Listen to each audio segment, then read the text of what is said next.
বলছি শোনো না, এখনো তো রায়টা বেরোয়নি, মানে আগে থেকেই কি দরকার, মানে কখন কি হয় কিছু কি বলা যায় বলো? অঙ্কুশ, সত্যের ওপর আমার আস্থা আছে। বৌদি কি হয়েছে বলো না প্লিজ, আমরা খুব টেনশনে আছি, বলো না। আচ্ছা বৌদি, তোমরা কি প্রমাণ করতে পেরেছো ওর এগেনস্টে যে কমপ্লেনটা এনেছে সেটা ভুল? দেখো মুন্নি, ভুলটাকে তো আর নতুন করে প্রমাণ করার কিছু নেই। ভুলটাকে তো ভুল বলতেই হবে। তবে আজকের এই আনন্দের আরো একটা কারণ আছে। সেই কারণটা অনুরাগ। অঙ্কুশের হয়ে তার ভাই এই কেসটা লড়েছে। অনুরাগ আজ তার দাদার হয়ে কেসটা লড়েছে। এর থেকে আনন্দের তো আর কিছু হতে পারে না। আজ ওর ভাই ওর পাশে দাঁড়িয়েছে। কি অঙ্কুশ? কি হয়েছে, কাঁদছো কেন? আরে বৌদি, আমি এতদিন যেটা করতে পারিনি সেটা আলটিমেটলি করতে পেরেছি। তার জন্য তুমি কেঁদো না প্লিজ। এটা তো খুশির কথা না, এটা দুঃখের কথা, এটা কষ্টের কথা যে আমি আমার বর্দার প্রতি এতদিন ধরে কতটা ইনজাস্টিস করেছি।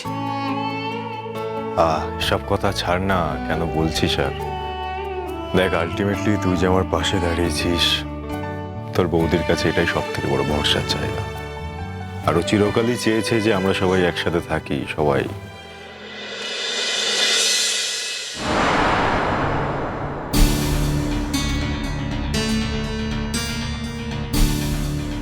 কি হয়েছে রেশমি?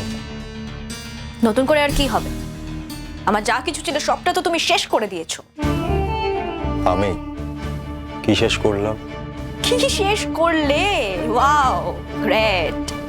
তুমি যদি ওই দিন কোর্টে দাঁড়িয়ে আমার মায়ের পক্ষ নিয়ে কথা না বলতে, তাহলে তুমি মহিলা আজকে এইভাবে আনন্দে বাড়ি ফিরে যেতে পারতেন না। তোমার মা আনন্দে বাড়ি ফিরেছে, তোমার ভালো লাগছে না? আমার ইমোশনের কোনো দাম নেই না তোমার কাছে? জাস্ট কিচ্ছু ম্যাটার করছে না আমি আনন্দে আছি না দুঃখে আছি, কিচ্ছু ম্যাটার করছে না। সত্যি এটা তো কাজ। আই এম সরি, আমাকে বোধহয় ছোটবেলা থেকে ভুল শেখানো হয়েছে, জানো তো। আমি ছোটবেলা থেকে এটা শিখে বড় হয়েছি যে যেরকম ভাবে ছেলে মেয়ের কিছু ভালো হলে বাড়িতে বাবা মা খুশি হয়, ভাইস ভার্সা। আবার বাবা মার যদি কিছু ভালো হয় তাহলে ছেলে মেয়েরাও খুশি হয়, কিন্তু এক্ষেত্রে বোধহয় আজকে আমার মা যদি হেরে যেত তাহলে কি হতো? কারণ তোমাকে আমি অনেকদিন ধরেই বলছি যে মিথ্যে দিয়ে কোনোদিন কোনো সত্যিকে ঢাকা সম্ভব নয়, বলেছি তো তোমাকে। এই মিথ্যে সাক্ষ্যগুলো আনার কি দরকার ছিল বলো তো? ওই লোকটা না লাইসেন্স ক্যান্সেল করে দেওয়া উচিত, কেন করছে না তাই ভাবছি। কি দরদ না ওর প্রতি, সবার দরদ একেবারে উতলে পড়ছে। আমার জন্য কেউ কিচ্ছু ভাবছে না। শেষমেশ ওই লোকটার ভাই, ওই লয়ারও ওর পাশে এসে দাঁড়িয়েছে। কার কথা বলছো? ওই মহিলার কথা বলছি। সরি, কার কথা বলছো? সত্যি বুঝতে পারছো না নাকি নাটক করছো আমার সঙ্গে? ওই মহিলা মানে গুড্ডি সরকার, গুড্ডি ম্যাডামের কথা বলছি আমি। ও না, তোমার তো এরকম দারুণ, খুব ভালো, একদম উপযুক্ত মেয়ে হয়েছে। কে বলবে না? ও যদি আমাকে মেয়ে হিসেবে অ্যাকসেপ্ট করতে না পারে, আমারও ওকে মা হিসেবে ভাবতে খারাপ লাগছে। আমি কিচ্ছু নিতে ভেবো পারছি না, ভেবো না, কোনো প্রয়োজনই নেই, দরকার নেই তো। কেন ভাবছো? উনিও তো ভাবতে চাইছেন না। তোমার এত প্রয়োজন পড়েছে কিসের? এত অধিকার বোধ কিসের তোমার? Stay out of it. তুমি এখনো বুঝতে পারছো না রেশমি? দেখতে পাচ্ছ না কি থেকে কি হয়ে যাচ্ছ তুমি? আর এর মাঝখান থেকে পরে আমাদের সম্পর্কটা শেষ হয়ে যাচ্ছে, বুঝতে পারছো না? সব বুঝতে পারছি। আর যা বুঝেছি তা কখনো ভুলতে পারবো না। আমি এটাই বুঝেছি, তুমি আমার মায়ের পক্ষ নিয়ে কথা বলেছো, তুমি আমার পক্ষ নিয়ে একটা কথাও বলো। ভাই, আশা আছে? আশা আছে মানে? মেজদা, আমরা গিয়ে সব লন্ডভন্ড করে দিয়ে এসেছি। আরে যত সব মিথ্যা সাক্ষী এনেছিল, কোনো রকমের প্রিপারেশন ছিল না, ঠিকমতো ট্রেন আপ করায়নি, ভাগ্যেস করায়নি। সেই জন্যই আমরা ভালো ভালো বেরিয়ে আসতে পেরেছি। তবে হ্যাঁ, বৌদিকে আমি স্যালিউট করছি। বৌদি প্রথম থেকে যেভাবে অ্যাটাক করেছিল, একজন সাধারণ মানুষ যে কিনা এই ফিল্ডেরই নয়, তা সত্ত্বেও প্রথম থেকে যেভাবে ধরেছিল, কোয়াইট রিমার্কেবল।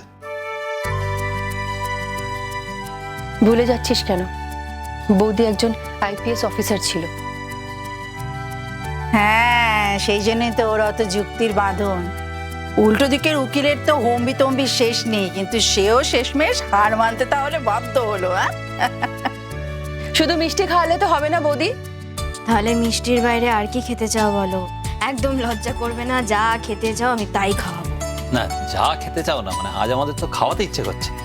খাওয়া না না না ভাই, এর মধ্যে তুমি অনেক দিন খাইয়েছো, অনেক খরচা হয়েছে, আর নয়। বৌদি, আমায় যদি ভাই মনে করতে তাহলে বোধহয় হিসেবটা করতে না। মানে জামাই বলে পর করে রাখছো তো? ও মা, ও উজ্জ্বল, ও আবার কি কথা?